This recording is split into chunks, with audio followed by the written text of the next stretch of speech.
உறவுகளுக்கு வணக்கம். நீங்கள் பார்த்து கொண்டிருப்பது உங்கள் ராமநாதர் மீனவன். இன்றைக்கி நம்ம எங்கே வந்திருக்கோம்னா சீனியப்பா தர்கா கடற்கரை வந்திருக்கோம். நீங்களே பாருங்கள். தமிழ் உறவுகளுக்கு வணக்கம். நீங்கள் பார்த்து கொண்டிருப்பது உங்கள் ராமநாதர் மீனவன். இந்த பதிவில் நான் பேசின வாய்ஸ் சரியாக கேட்காது, ஏன்னா அதிகமான காற்று இருக்கிறனால. அதனால தான் இந்த பதிவு.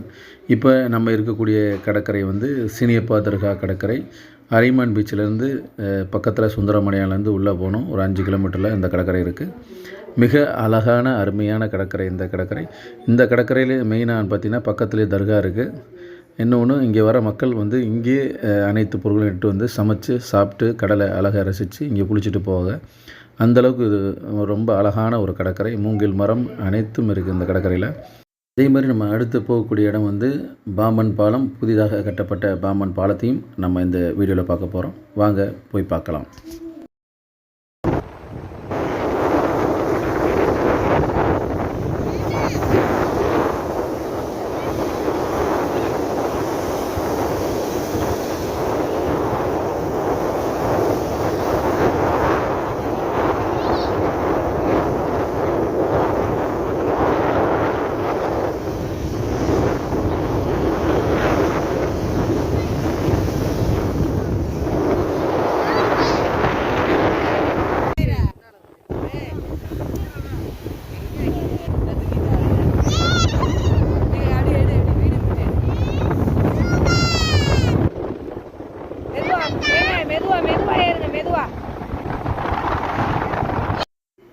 இந்த பதிவில் பார்த்திங்கன்னா ஒரு அழகான கடல் இயற்கையை ரசித்து கொண்டிருக்கும்போது பாறையில் பெரிய மாவுலா மாட்டிக்கிட்டு இருந்தது தெரிஞ்சுது. இறங்கி போய் அந்த மாவுலாவை எடுத்தேன்.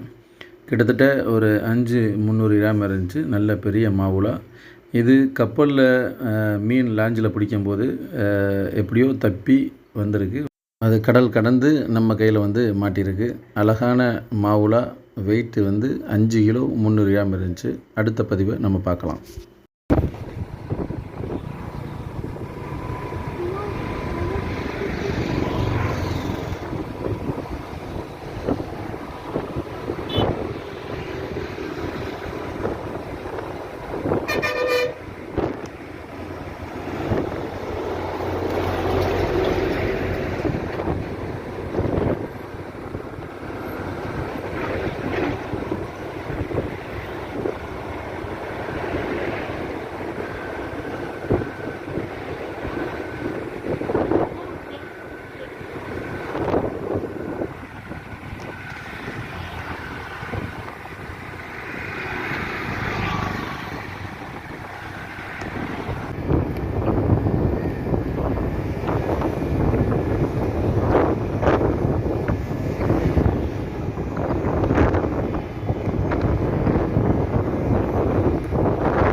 பாம்பன் பாலத்தில் நீரோட்டம் அதிகமாக இருக்குது. உங்களுக்கே தெரியும் பாருங்கள். தண்ணி எப்படி இந்த இதுலேருந்து அங்கிட்டு மாறி போகுது. அதிகமான நீரோட்டம் இருக்குது.